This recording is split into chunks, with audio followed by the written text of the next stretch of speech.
Rehmann. Empower your purpose. Welcome, everyone, and welcome to our One Question With series. I'm Raina Saltzman, and I'm on the marketing team here with Rehmann. And today, I have Adam Lewan, who is a part of our technology services group, and he's going to bring us into some more in-depth information and insight around technology and what you need to understand. Earlier this year, we had a series that Adam wrote a piece on, and it was about when in-house IT is not enough. And what we're going to do today is we're going to break this down even further. And we've asked Adam to bring us into a more in-depth look at this and answer one question that will help you and your organization thrive in 2023 and throughout the year, a lot more with your technology and why it's so crucial. So Adam, are you ready to dig into this today? I'm ready. Let's do it. Awesome. Thank you so much for being with us. Thanks for having me. In the recent article, you shared the benefits of contracting with a third-party vendor on technology services, which include paying only for what you need, 24/7 service, and saving time and money. And those are some of those benefits. What I want to talk through today is for you to provide us some inside look on what it means to truly contract with a third-party vendor. Like, what does that really mean? And what organizations can really gain through this partnership? So the one question that I have with Adam today is, why exactly is it more important than ever to prioritize your organization's technology? Let's start there. Sure. That's a big question. Because it is more important than ever right now to prioritize your organization's technology, mainly because of the increasing reliance on technology in all aspects of business. Technology can improve communication, collaboration, efficiency with an organization, and it can also be a key factor in attracting and retaining customers. So in today's digital age, it's pretty much essential for businesses to have a strong online presence and to be able to effectively use technology to meet the needs of their customers. So loaded question, but that's a pretty good look at how important technology is becoming and how essential it is to every organization and day-to-day life in general. Yeah, and I love that you talked about it. It's more of a business strategy. It's not just a password strategy. There's so much more to it. And the fact that you had mentioned even retaining clients is a big part of it, and having that customer experience, it plays into that. It plays into the trust factor. It plays into your brand's reputation. There's a lot of different areas where that touches within the organization and their business strategy. On that note, I was hoping that you can kind of bring us in a bit further too on risk. So I know that you have mentioned that there are some trends and some risks that a lot of organizations are actually facing today. And we do hear this quite often, but the risks can tend to shift based on current events or things that are going on.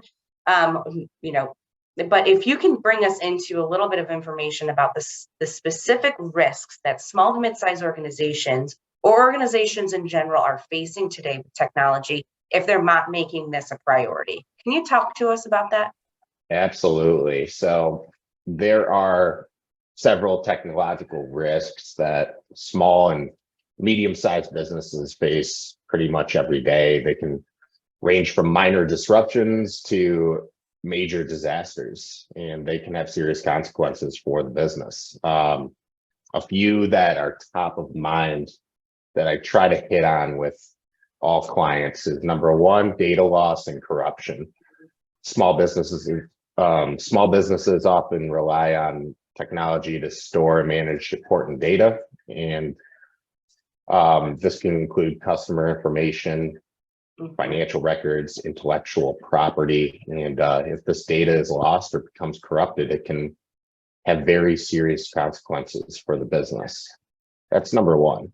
Number two would be cybersecurity threats. And we hear this every day. We've been hearing this for years now, and it keeps getting worse. And especially for small and medium-sized businesses, they're even more vulnerable to cyber attacks due to their limited resources and lack of sophisticated security measures. And hackers can steal sensitive information and disrupt operations and damage the business's reputation.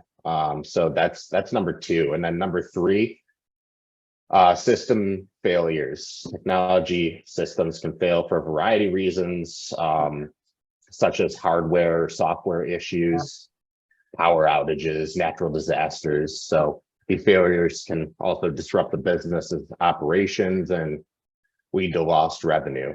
And I want to hit on one more thing, and it's dependence on a single technology. This is something that a lot of small and medium-sized businesses do. They rely heavily on one particular technology or system, and that can make them very vulnerable. And that if that technology fails or it becomes obsolete, that can be a huge issue, especially if it becomes obsolete. That's what we call when an organization has technical debt and they're relying on a system where the vendor no longer responds to requests for upkeep or updates or anything. They're sunsetting the program, and a company keeps using a piece of software, a piece of technology that the company that made that piece of technology no longer services it.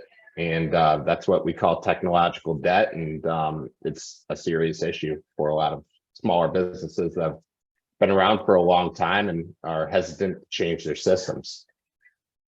That's a really important information. I'm not sure, I've even heard the phrase technology, I can't even say that, technology debt, and just even thinking through that.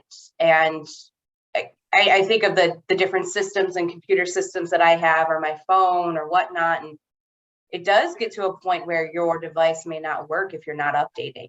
You're not actually staying with the updates that are needed or investing in the new hardware or technology that you need. So that's really, and I'm really glad you brought that up, because I think that's probably a phrase or something that many organizations really aren't thinking of. No, yeah, it's very important to keep everything updated for vulnerabilities, as well as keeping whatever platform or technology you're using up to date. And make sure you're protecting all your data. So very important. Awesome.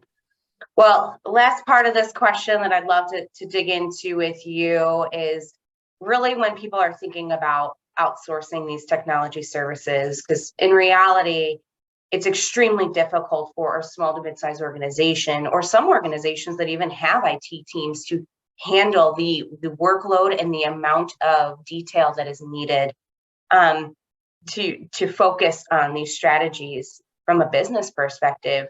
So when we're looking at considering outsourcing our technology services, what should an organization look for when they want to partner with a third-party vendor? Sure. So this is very important, because when you're evaluating an IT vendor, they're most likely going to be managing most, if not all, of your technology. So I tell clients to look for four things in particular when you're evaluating a new IT vendor, a new managed service provider, IT vendor, whatever you want to call it. There's four specific things. Number one is expertise. So you want to look for an MSP or an IT vendor with a track record of expertise in the areas that you need support in. This could include things like network infrastructure, cloud services, or cybersecurity. So you got to make sure that the vendor or the IT partner, MSP, they have a track record with the expertise that you are looking for. That is number one. Awesome. Every MSP has something that they're a specialist in or have the most expertise in. You want to make sure you partner with the one that you're looking for. So that's number one. Number two is service level agreements a service level agreement. Just make sure that the MSP has clear and specific service level agreements or SLAs in place. These will outline their commitments in terms of uptime, response times, and other important metrics. So you want to make sure when you're partnering with an IT vendor that they have these service level agreements in place, and there is a whole document with commitments in terms of those response times and how fast they're going to get back to you when there is an issue. So that's number two, are the service level agreements. Number three is to ask for their NPS score. If they do not know what the NPS score is, they're probably not going to be the vendor that you would want to choose unless you are extremely price sensitive and just need one or two guys with a small firm helping you out with some service tickets. If you're looking for anything other than that, ask for their NPS score. The NPS score is the score that their clients give them relating to their service and overall satisfaction of their firm. So that is very important. If you are looking for anything on top of just basic IT support, I would encourage you to ask for their NPS score. The average for our industry is it's somewhere in the 30s. So make sure it's above at least the 30s if you want an above average NPS score, above average IT vendor. Anything over 30 is really good. If you're getting over 50, you're getting into exceptional as far as MSPs and IT vendors go. Wow. Number four and the last is scalability. So when you're searching for an MSP, IT vendor, whatever you want to call it, make sure they can scale and meet the needs as your business grows. So this is especially important for startups or anyone that anticipates significant growth. You want to make sure that you're selecting a partner that can scale with you. You don't want to outgrow them and then start the whole process over again in 18 months. So those are my four big things to look for.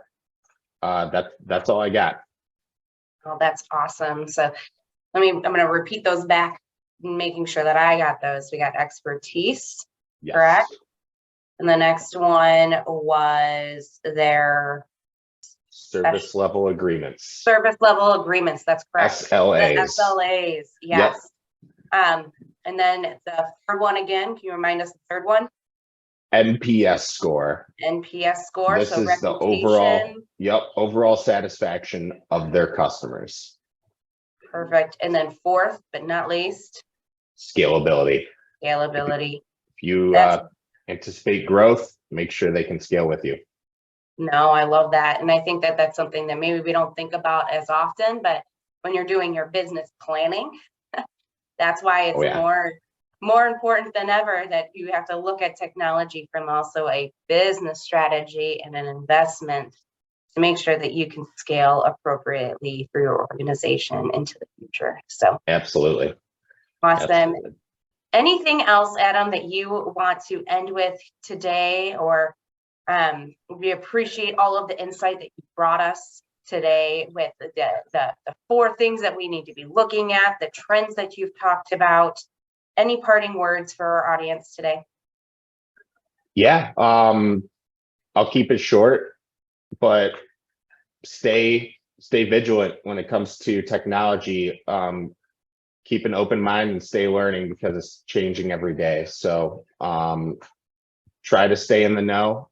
And when you need to, lean on IT partners, just like Rehmann, and we can guide you along. If you don't have the time to stay up to date on all these trends and all this stuff that's changing every day, you can always lean on an IT partner like Rehmann.